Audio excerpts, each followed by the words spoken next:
this is Halloween, and if you love haunted history and cemeteries as much as I do, you may want to subscribe because I'm going to be taking you somewhere new every week. Today we're headed to Seminole. We're going to hit up the Lone Pilgrim Cemetery in Seminole. Now, from the looks of it online, I'm not sure if it's open to the public, so it might be another one of those. However, I still want to cover it. There's a lot of history there. 83 burials, and it's been around since the 1800s. Enjoy.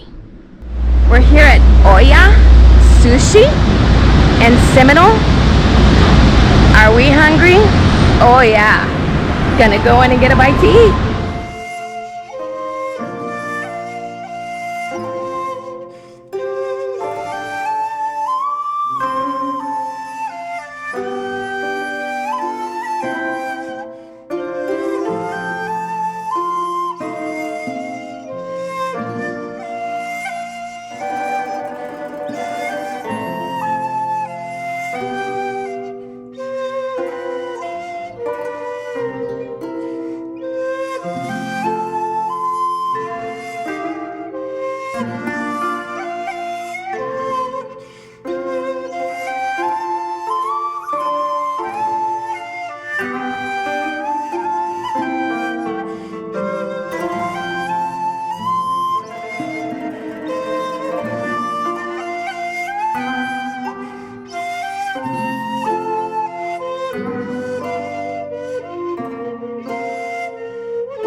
We just arrived at the Lone Pilgrim Primitive Baptist Private Cemetery. That's a mouthful.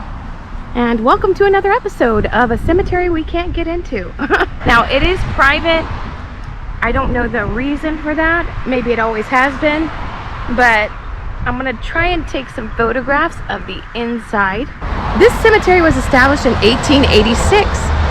And the land for the cemetery was donated in 1887 and established by the McMullen family, same as McMullen family that the road is named after, McMullen Booth Road.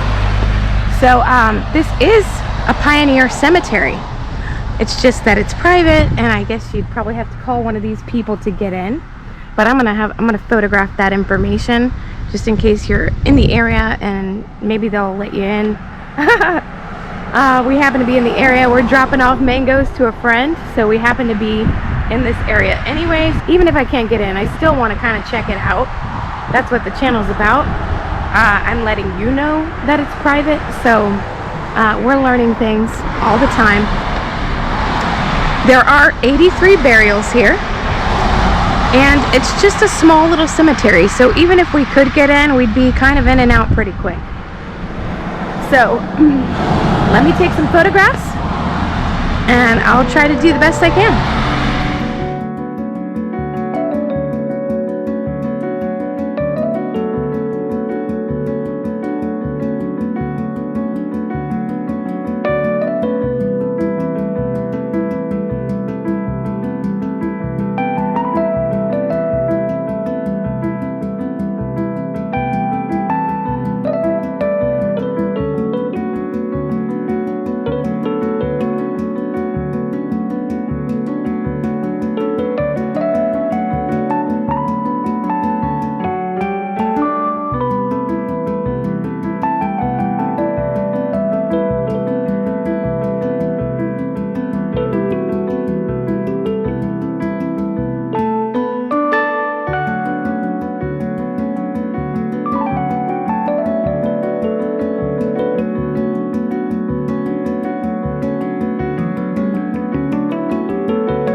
there was supposed to be a book about the history of the cemetery, and I'm assuming that this book was probably hanging right here on these hooks on that little metal thing, but I don't see that there's a book anymore, so that's a bummer.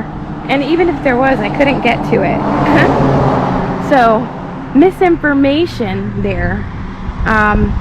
But from here where I'm standing, I can see a Williamson, Hancock. There's that name Creamer again, which we just saw in Safety Harbor. I think we saw some Creamers when we were in Safety Harbor. It was a name I had never heard of before, so I remember where it was. The Safety Harbor Midway Cemetery. And I see a Jones. And we're right off the road, so if you're having trouble hearing me, I apologize. But yeah, there are a lot of pioneers of this area, the Pinellas area, laid to rest here. As far as older headstones, I see it's probably about half and half from what I can see. About half and half. I would have liked to get in there to see some of them older headstones, but that, I guess, will be for another time. Maybe not even this cemetery. It's very small. This is probably 1 acre or 1.5 acres of land, something like that, if I had to guess. But it's beautiful, very well manicured, very nicely maintained, just gorgeous. This at one time actually was owned and operated, basically maintained by the Lone Pilgrim Baptist Church back when it first began, which would have made it a graveyard and not a cemetery. Anytime that there is a church on the property, it's a graveyard. If there's no church on the property, it's a cemetery. And that doesn't mean chapels. Like sometimes you go to like a Dignity Memorial and there's a chapel there so that they can hold funeral services, like a legit full service church. Sunday night and Wednesdays. That would make the actual burial grounds there a graveyard. So when the cemetery is not attached to the church any longer, it then becomes a cemetery. So that's all we can see for today. Despite the fact that it was short and sweet, I hope you enjoyed it. And we'll get out of here. Thank you so much for joining me again today. I hope you enjoyed today's short little video about the Lone Pilgrim